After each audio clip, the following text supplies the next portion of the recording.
Hello and welcome into your Thursday edition of the Locked On Leafs podcast. I'm Mike DiStefano, Dave Morassutti with me. A couple things we got to get to on today's pod. First and foremost, congratulations to the the St. John's Sea Dogs winning the Memorial Cup, and more so, especially to William Villeneuve, who was a Maple Leaf prospect. We'll tell you about that in just a moment. So stick taps to them. A big trade in the NHL today. Potentially more to come. Sounds like it could be a busy couple of days, and also some more Leafs offseason rumblings to discuss as well, David.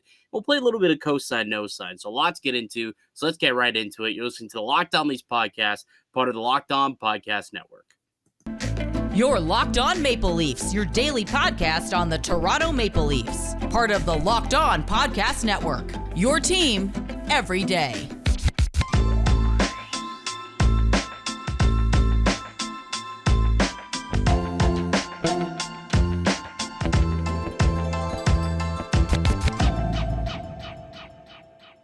Hello and welcome to the Locked On Leafs podcast, your one-stop shop for all things Leafs. I'm your host, Mike DiStefano from TSN 1050 Toronto Radio, also known as Al's brother on TSN's Overdrive and TSN 1050's Leafs Lunch.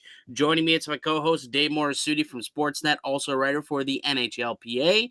Locked On Leafs is a daily Maple Leaf-centric podcast, so be sure to subscribe for free wherever you get your podcast from. You can also now catch us up on video format on YouTube. That's Locked On Leafs on YouTube. Subscribe, leave a like, and leave a comment down below. The question that we want to ask you down below: what is the perfect goaltending scenario for Toronto next season? The perfect goaltending scenario. If you have the answer, write it down below. Whether that's, buying out Mrazek and then trading for Gibson, or trading for Varlamov. You want to sign Kemper. Is Campbell the guy? Write down what you think is the perfect, realistic.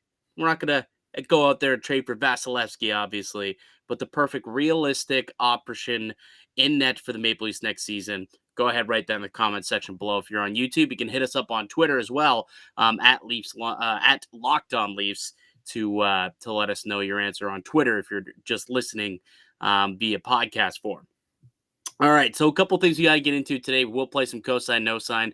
We'll talk a little bit about the big trade that we saw happen in the NHL today. Apparently a lot more to come in the coming days, according to multiple insiders. But first and foremost, let's give a little bit of attention to the CHL and the Memorial Cup winners, the St. John's Sea Dogs, winning the Memorial Cup 6-3 last night, a victory over the Hamilton Bulldogs. And man, it was a really fascinating story. Like, they got eliminated in the first round of the playoffs, but because they're the host nation, they automatically get a bid. They fire their coach, Dave. They fire their coach and bring in Gardner McDougall, who is a very great, decorated, Canadian university head coach with the University of New Brunswick, won a national title with them this season. So they say, you know what, let's bring this guy on board. And they go and they end up winning a Memorial Cup with that guy. Pretty cool story. And Maple Leafs prospect William Villeneuve, part of the winning group. Yeah, no, it's a great tournament all around, but especially if you want any reason to celebrate for a Leafs fan. I mean, St. John's had a pretty good tie to the Leafs for all these years, as you know, with the in Newfoundland and all that. But I think it was hang on, Dave. It's New Brunswick, pal. Oh, shoot. St. John's, New Brunswick. You're thinking St. John's, Newfoundland. St. John's, Newfoundland, yes. I am so dumb for that. Okay. Reset. But no. But didn't happen. We're not going to edit it out either. I'm calling you out on the pod. Everyone's going to know the brain farts that Dave didn't pass grade 4 geography. No, really not. No, because too many St. John's to remember. I know. But, I mean, look, if you're a Leafs fan, you're still happy with the fact that a prospect came away with a title this season. Yep. An actual title. One that a team wins. So, no, it was. I always like this tournament. It's interesting, yeah, because you mentioned that story about the coach getting fired. So, like, why? What? You're firing your coach before, like, your city is about to host the biggest junior hockey tournament of the year. Yeah. And no, they're like, yeah, no, we got this. Like, I don't even know what the plan is now. It's like Do they Well, it's hire not gonna this? be McDougal. It's not gonna be McDougal. I think he's happy, where he's at in the college ranks. Maybe if he gets an opportunity in the pros potentially, but I don't know how much interest he has being a junior coach anymore. The guy, not a particularly young man at this point in his career. I think he's pretty happy doing what he's doing. But I just it was funny. I was having a conversation with my brother, who's not a massive hockey guy. He's more of a basketball dude. And I was watching the game, and he's like, "So, like, what's the basketball equivalent to this tournament?" And I'm trying to think. I'm like, well, I mean, this would technically be March Madness. Like, this is hockey's March Madness, right? It's where you get a chance to watch all the prospects, and it's a national champion for the prospects before you get to the pros. So that's essentially what that is.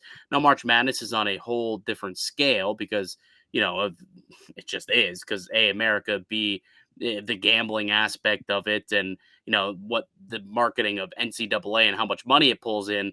Mm. That's essentially what it is. And it's a terrific tournament. You're right. And so congratulations to them. Stick taps to St. John Sea Dogs. That's why I get mixed up, right? Because it's St. John, New Brunswick, and St. John's, Newfoundland. So That's one the S. difference there. That I don't even know why my brain went there, and like Well, because they St. John's Sea Dogs, so it's like it blends into the Sea Dogs. yes, St. it John's does. Sea Dogs sounds like it, but it's Thank you all for good. trying to make me feel better from feeling like a big goofball. Nah, you're still a dummy, pal. You're still a dummy, but that's okay. I've had my fair share of mistakes, and we're both just, gotta live with them. Gotta live with them. I will live with it. But yeah, William Villeneuve, though, I want to talk a little bit about him as a prospect because he's a little bit under the radar type of guy. He was drafted back in the fourth round in 2020, but a right shot defenseman, 6'2", so he's got a little bit of size, not overly large. He's listed at 180 pounds, but I was watching him play pretty well in this game tonight. Not sure if you had a chance to watch the Memorial Cup championship game, but I thought Villanova had a terrific first period specifically. And he just had a great year. Like, he really had a breakout season. I know he's a little bit older at this point, draft plus 2 years. So that's typically when you start to see these guys who are older, more mature, really start to burst onto the scene in the OHL or in the Q, I guess. He's with the QMJHL. But had a 56-point year, 8 goals, 46 points, and next season I believe he's going to go and be with the Marlies. So we'll get an opportunity to see if William Villeneuve can, you know, do what he did this year, continue it on to the pros, and the Leafs could use right shot defensive prospects. So Villeneuve, he's a champion. He knows what it takes to win. I like that. Not saying that he's going to help out the Maple Leafs next year, maybe not even the year after, but maybe this is a piece of the future that could be part of the Maple Leafs blue line. Yeah, Joshua Cloakley wrote about him a few days ago. Like, my eye was brought to him when the Leafs did sign him to the entry level deal, because that generally kind of means that there's an inkling that he's further closer to joining Well, the he pro ranks. He played 2 games this year with the Marlies. So when he finished up the regular season and St. John got eliminated, he did end up playing 2 games with the Marlies this year, before, they didn't make the playoffs, so he didn't get any extended time. Yeah. So he does have that pro experience, and he'll make that jump next year as well. Yeah, so 20 years old, so you're kind of wondering where does the projection lie here? I think you're kind of right with that assessment. And like, look, he's a defenseman. Defenseman, it takes them longer to make that transition to the pro game. They're going up against bigger body players, generally speaking, especially in the AHL. And I think that's going to be a good next spot for him. And hopefully he gets to play significant minutes when he starts off with the Marlies. He gets to play some really good defensive zone opportunities. Like, that's probably where you want to see him show what he can do, because I think where the Leafs really need to make sure that his game is solid, especially on that right side. Right, and that's where they need the help, right? Like, on the right side, they've got Topi Niemelä, but outside of that, there's not a plethora of defensive prospects in the system. So, having him kind of emerge as a potential piece, I'm not sure if he's going to be a top 4 guy or top pair guy by any stretch of the imagination. Yeah. But if he could turn out just to be a player who can come in and play serviceable minutes and just be a third pair type of player, I think the Maple Leafs would be happy with that out of a 4th round pick. Like the odds of 4th round picks turning into serviceable NHLers is quite low. So I Yeah. think they'd be happy with that. And, seeing the step that he made this year with St. John, I think it makes them believe, hey, maybe we got a player here. I think we're going to try and get one of either Scott Wheeler or Tony Ferrari on next week ahead of the draft so they can kind of go through not only the Leafs prospects and let us know, how these players ended up finishing out and what their projections are. But then we can also get into the draft a little bit next week as well with some of these experts. So that'll be fun. So we'll be excited for that. Okay, before we get into some of these reports that we were hearing, Dave, there was, Frank Seravalli was on Sportsnet Radio, and he was talking about, a potential trade involving Jack Campbell and Mackenzie Blackwood, which I thought was interesting. We can get into that. Darren Dreger on TSN Radio today on Overdrive talking about a big offseason ahead. So let's get into some of that stuff in just a moment. But before we get there, I want to tell you about one of today's show sponsors, and that's betonline.net. It is your number one betting online. I just lost the read. Hold on one second. There it is. BetOnline, your number one source for all your betting needs and sports information. You can find all the latest sport development, league reviews, and news, including this year's NHL draft and Major League Baseball. BetOnline is your continued source for all your sport wagering information, including live sports, live betting, esports, and scores. And betonline.net remains the best spot for all your sports scores, podcasts, and news this season. BetOnline is the fastest and easiest way to check in on your favorite sports and events, including MMA, boxing, and golf. Head to the website today or use your mobile device to learn more about the trends in action. BetOnline, it's where the game starts. Welcome back into the Locked On Leafs podcast. I'm Mike DiStefano. Got Dave Morassutti here. We're your hosts here at Locked On Leafs. Couple of Leafs related newsy items. It's officially the off season, so the rumor mill is in full swing here, pal. Full swing. And goaltending clearly is always going to be the number one subject until the Leafs figure it out, which is why I asked you guys at the beginning. Let us know your ideal goaltending situation next season, realistic goaltending situation next season, because an interesting idea was floated out there. Now, we spoke on this slightly. Larry Brooks of the New York Post wrote about how New Jersey was interested in Jack Campbell's rights. Well, Frank Seravalli hopped on Sportsnet Radio in Calgary today, and he was asked about it, and he believes that, yeah, he thinks that there's interest there, and a potential swap for Campbell and Mackenzie Blackwood, who has a couple years left on his deal. Here's a tweet there for anybody who's watching it on YouTube. He says, quote, "Do they work out some kind of trade where it could be the rights to Jack Campbell in exchange for Mackenzie Blackwood? I could see that happening." So that's interesting.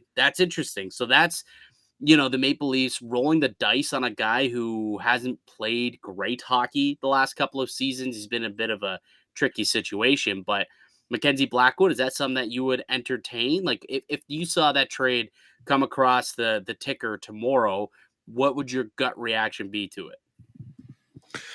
I'd like to see how the rest of it fits out, right? Because he would be a piece, but he wouldn't be the piece, in my opinion. I just think, like when I think of like with Mackenzie Blackwood, he hasn't really proved like New Jersey's not doing this if they don't like think that Mackenzie Blackwood's good enough. Like they're clearly looking to scrap what they have there in terms of goaltending. Like Mackenzie Blackwood has proven, we went through the numbers a little bit. They've been okay, but they haven't been stellar. So my thing here is like, would I rather have Mackenzie Blackwood over, let's say, a Peter Mrazek? I'd probably say yes, just because I think his body of work over the last few years is better than Peter Mrazek, at least a little more consistent. Also $1 million cheaper too. That also plays a massive factor in it too, because the Leafs, and this is the other thing, the Leafs are going to have to find goaltending options that will fit their budget. Yeah. And that's the big one for me, right? If he fits the budget, I know some people have brought up the fact that he wasn't vaccinated. He did get vaccinated later in the year. I think that needs to be cleared up a little bit there. Whatever your personal feelings are about that, that's your right. No problem with that. But he did get vaccinated because he was trying to go and compete for Canada if NHL players were to go. Yeah. That's the thing too. Like at the beginning of the year, Mackenzie Blackwood was considered a good enough goaltender where he was in strong consideration for Canada at the Olympics if the NHLers were going to go. And I know Canada doesn't have an overly terrific stable of goaltenders, but for Mackenzie Blackwood to even be in the conversation for that, I think is pretty incredible. And I know the year did not go as swimmingly, and if they would have went to the Olympics, I don't think he would have made the team because again, did not have a good season. Like if we look at his numbers from this past year, just like the regular numbers, I guess, without diving into the analytics for a moment, played 25 games this year at a 339 goals against and 892 save percentage. So not great, man, not great. Like that's essentially Peter Mrazek numbers that we're seeing here. He basically had a similar season to what Peter Mrazek showed for the Maple Leafs. So that's right away, that's a bit of a red flag. You look at last year too, a 304 goals against and a 902 save percentage. But the first couple of seasons of his NHL career seemed like, okay, maybe this kid has a little something, right? Like he came into the NHL at I think 22 years old. He's 25 now. So about 22 or 23 years old. And ahead of the pandemic, in 47 games, he had a 277 goals against and a 915 save percentage on a not so great New Jersey Devils team, if you'll recall. And then the year before that, a 918 save percentage and a 261 goals against in his rookie year through 23 games. So, he played some solid, sound hockey early in his career. So it almost makes me feel like, the pandemic it was I know for a fact that it's taken a mental toll on a lot of people, and when you look at the dates where his play drops off, I mean, it drops off after the pandemic because pre-pandemic, he looked like a pretty good goaltender at Mhm. 22, 23 years old, and he's putting up, pretty good numbers, not, league average to above league average save percentage on a not so great team. So I wonder if he gets put in a better situation, comes back to Canada, right? He's a Canadian-born guy from Thunder Bay, comes back to Canada and is in a better situation in with the Maple Leafs, just an overall better team.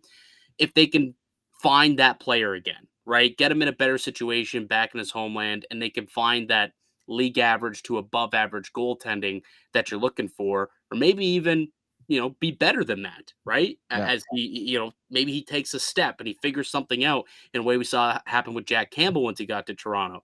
So I don't hate the idea of bringing in Blackwood.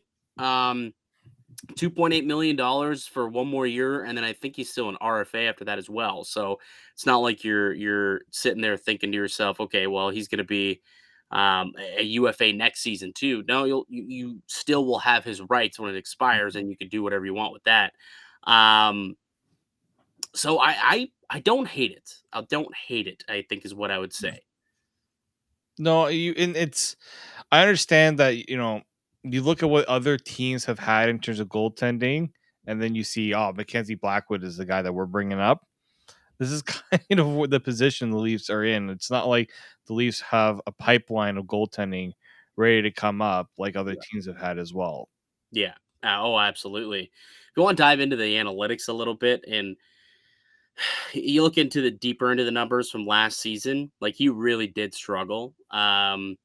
Among goalies who had at least 1,000 minutes in the NHL, which is roughly 24 games. So anyone who played 24 or more games, which I think is a pretty good barometer for when you're looking at a sample size. So anybody who played 24 or more games, which was 55 goaltenders in the NHL this year, his 5-on-5 save percentage, second worst in the NHL at 898. Only Philip Grubauer of Seattle was worse at 5-on-5 save percentage.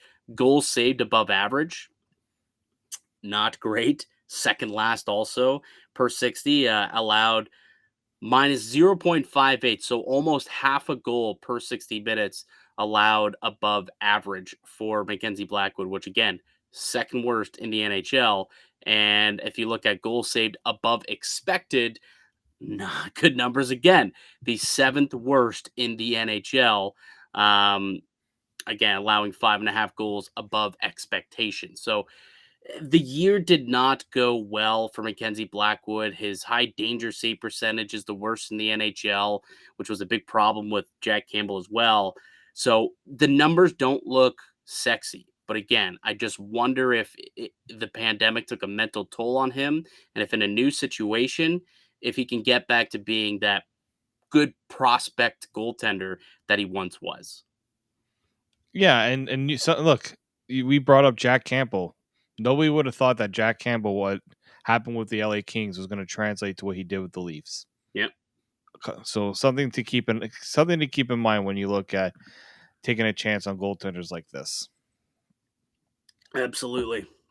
Um, All right, moving on. There was a big deal that did go down in the NHL today, and I heard Darren Dreger on Overdrive talking about how he's expecting the next week or so to be busy, and not just like busy with, discussions, but like actual deals being completed.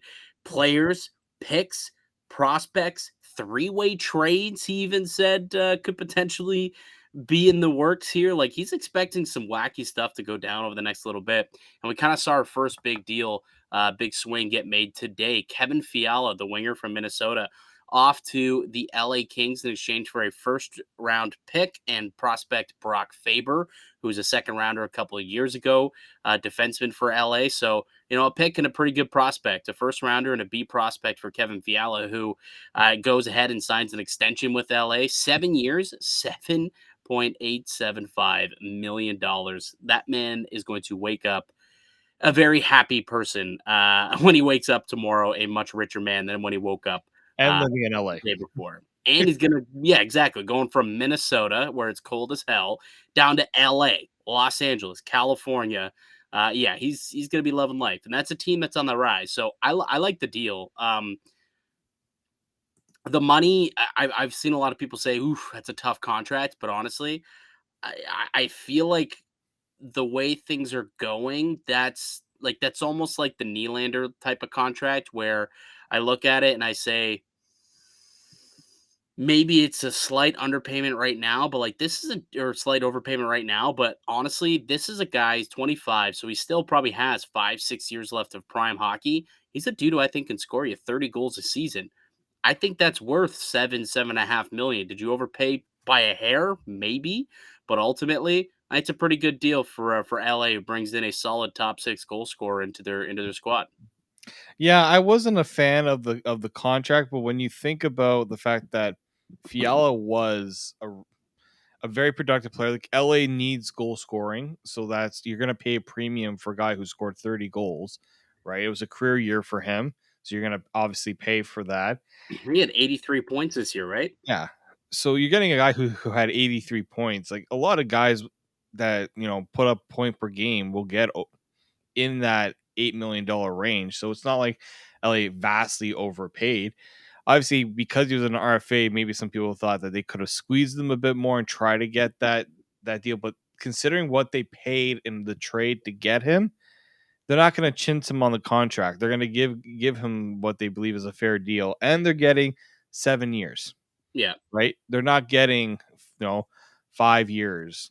They're getting as much term as they can get. So that always buys into a higher cap hit because you're taking UFA years away as well. So I think that's something that doesn't really get talked about enough when you're looking at a deal like this. Yeah, the only thing I'll say about that is when you're at that age, it gets dicey once you get over 30. So you're buying into like a couple of years into the 30s. That seems more like something the player would rather as opposed to The team. the team, though, no? Well, it depends on the player, right? I mean, if that's where I think where it really comes down to, like, do you want to pay the guy who hasn't really been a really good producer over the years? You're gonna Right. pay for the guy you're gonna pay for the guy who has at least shown a trajectory of going up. If Fiala's trajectory has been going up, right? We just think about the deal that got him to Minnesota as well, right? Was it Mikhail Granlund, right? Yeah, like straight Yeah. up Mikael Granlund for Fiala, and they turned around and Pretty good deal. Pretty and good deal. they weren't going to be able to keep him. It was made clear they had to move him, so they get a first and a prospect out of it. I Yeah. think they came out pretty well in the end. And if you're LA, this is, as you mentioned, this is a team on the rise. They got a lot of younger players. Some of these older players eventually, I haven't really looked at where Kopitar and Doughty, who are their big tickets right now. Like, They got years. They got years on their contract. yeah, well, Kopitar's got 2, and Doughty's got Like 5 or 6. he's got 5 more. Yeah. Right. So it's more so like once Jonathan Quick is off the books, once like a couple of these guys are off the books, then you're going to get into having a bit more money. And LA is going to be a very dangerous team once they have all that cap space, and the salary cap will eventually be going up as well. Yeah. I look my first immediate thought was good for LA, got a solid player. And I think it's a fair deal for both sides. I think Minnesota got, you get a first round pick and you get a pretty good defensive prospect in return for a guy who you knew you weren't going to be able to re-sign at that price. And you knew you weren't going to come up to any sort of agreement. So I think both sides actually made it well. But my initial instinct was, okay, so I know that the Minnesota Wild are in an absolute cap crunch right now and will be for the next couple of seasons. How could Toronto benefit? How can the Maple Leafs benefit from this? I've got a name in particular that I think Toronto should go after if we think that the Wild are still looking to shed some money. I'll tell you who that is on the other side. You're listening to the Locked On Leafs podcast, part of the Locked On Podcast Network. Welcome into the Locked On Leafs podcast. I'm Mike DiStefano. We got Dave Morassutti with me. We're hosts here at Locked On Leafs. We're just talking about the Minnesota Wild and the cap crunch that they are going to be in over the next couple of years due to the fact that they decided to buy out Zach Parise and Ryan Suter. It's going to cost them $12.7 million on the cap this year, and then $14.7 million on the cap next year and the year after that. Just dead money, just straight up dead money on the cap, which is just so brutal for a team that's looking to compete and has a pretty good squad. You could use that 12.7 and that $14.7 million, I'm sure, over the next 3 years and sign a guy like Kevin Fiala or sign a good free agent to help bolster your club.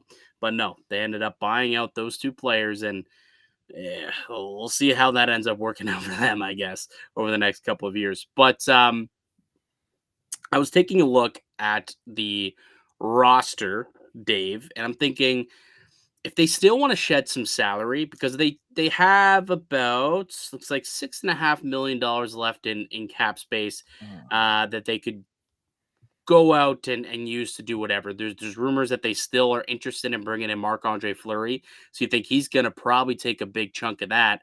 I would imagine they'd like to potentially work on something with Jacob Middleton, who's an RFA. I don't think he'll be cheap by any stretch of the imagination, and maybe they want to be a player in free agency and go out and get somebody to try and help this club, or somebody to try and replace Kevin Fiala. And if that's the case, the one player who I think Toronto could go in and pluck off of this roster due to the fact that they make just a little bit of money, and I think it would help alleviate some of that stress that they're on, would be Marcus Foligno, Dave. I think Marcus Foligno would be a terrific, middle six type of guy for the Maple Leafs. I know the contract, he's got 2 more years at $3.1 million.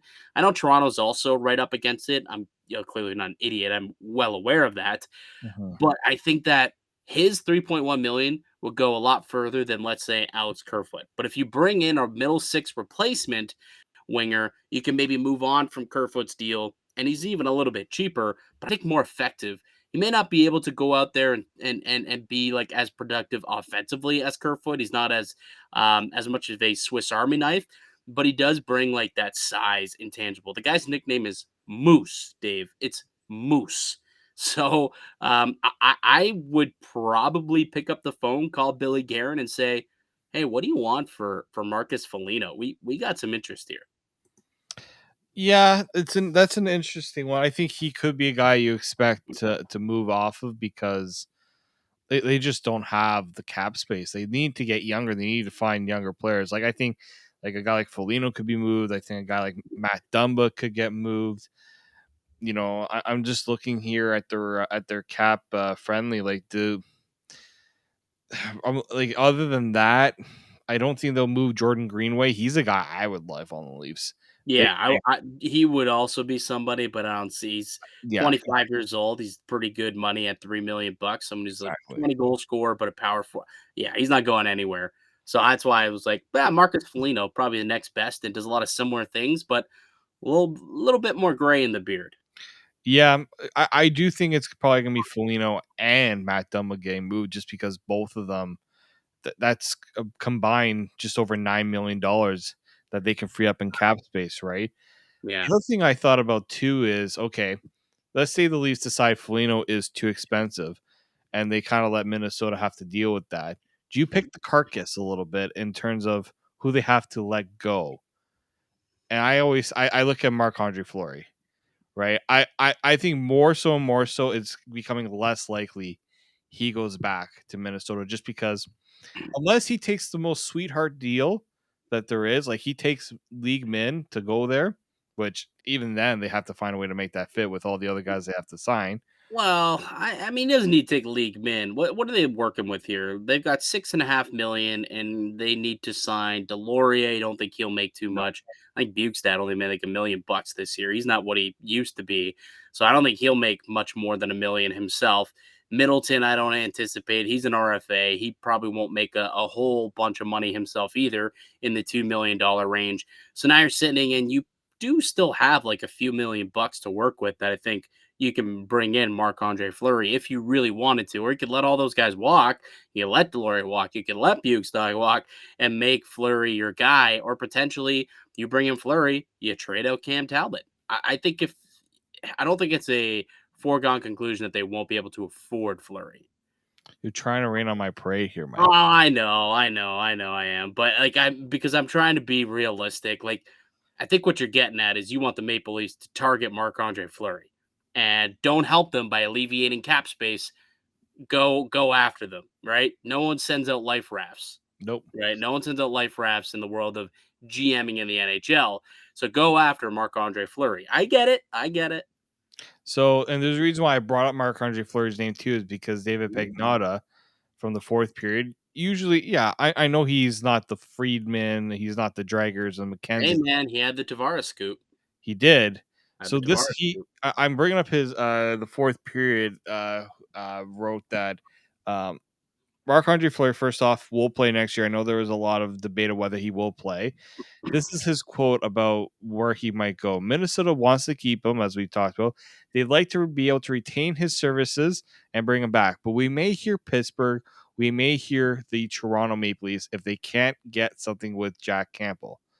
And then if you go further down, according to Pagnotta, Fleury was willing to waive his no movement clause for the Leafs during the season, but a deal wasn't ironed out and he was moved out to the Wild instead.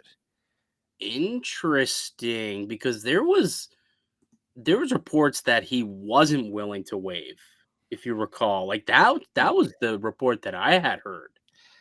I wonder if that was also remember the Leafs. There was the spat between Yeah, Dubas the Nyes and and like a couple yeah, picks, and yeah, there was that issue. Potentially, that's kind of because he got leaked. It yeah. turned sour. So I also wonder if Chicago's not going to ask Fleury to waive his no move clause until they think they are close to a deal. So he might have been kind of said, "Would you be open to the idea?" And maybe he said, "Yeah, if I'll consider it." But I don't even think they would have done the deal or even asked him to waive his no move clause if they could get that deal sorted out. Because then there's no point, Yeah. And I think that's probably what happened. The lines of communication clearly broke, especially after that press conference where Dubas called out Kyle Davidson. So Yeah, which was hilarious also, by the way. Yeah, okay, that's interesting. If he was blown away back then, maybe he is a realistic option in net for Toronto then. Like if he was willing to waive and if he's willing to come back on you say sweetheart deal and be a guy who wants to be a number one goalie on a team that can win him a Stanley Cup again, Toronto's probably your best answer. I mean, how many other cup contenders outside of I guess Colorado might be looking for a goalie if they don't bring Kemper back are cup contenders who also have a starting goalie position available. It's not many. I mean, Toronto's right up at the top. Maybe Edmonton is another team out there that potentially could fit the bill, but there's not many other teams if he can't get it done in Minnesota. And also, Minnesota losing Fiala is tough. Like, he was one of their best forwards outside of Kaprizov. Yeah, He's one of their best forwards. So yeah. they're worst right now. So you have to think they have younger guys I know that can come up. Like a guy like Kalen Addison will come up. Would Boldy. you have given up that package if you're Toronto to bring in Fiala? So it would have been their first, and let's say what would be the defensive prospect? Mm, yeah, they don't really have like a Brock Faber esque defensive prospect, I suppose, but maybe it's Toronto's first round pick, and maybe it's Villeneuve. William Villeneuve potentially. Could also be Mikko Kokkonen. I know Kokkonen has some trade value out there. He's a pretty decent young defenseman. I wouldn't do it for Niemela. Like that's their top D prospect, and I wouldn't go first in Niemela. But I think at first in like another B level defensive prospect, I might have considered it. I don't It's know just if they would have been able to fit that contract. There no, would have been some. it's the contract. It's not just the contract; it's also the fit. Like, Fiala is a good player, but is the exact type of player the Leafs need? Like, do you want to go out and do all that to get the one player, or do you want to kind of do what the Leafs did last year, which was take that 7.8 or 7.9 and spread it around to a few players if you can? Well, I will tell you that by doing that, you ended up with Peter Mrazek and you ended up with Nick Ritchie. Neither of those worked out. So if you take that $6 million and you just give it to a player who you know will work out, as opposed to roll the dice, you might be better off actually. It's not, you're not totally off on that, right? I mean, they found a way to move the Nick Ritchie one. The Mrazek one will clearly be a tougher one to get done. I wouldn't mind a Fiala. It's just, I think with what the I mean, economic, it doesn't even matter anymore because he's dealt to LA. But when I saw that, I was like, ah, I would have liked Fiala in the Maple Leafs. I think he would have looked pretty good. I a think lot he of would teams look pretty really good. wanted Fiala too. Yeah, I have like 16 or 17 Kevin Fiala rookie cards. Wow. True story. Yeah, I've got a bunch of them. He's a terrific player, man. Like, he's gonna score 30 for the next 5 years in LA. Hands down. Hands down. Minimum 30 goals, health aside, assuming health. Every year the next 5 years with the LA Kings. I think it's gonna happen.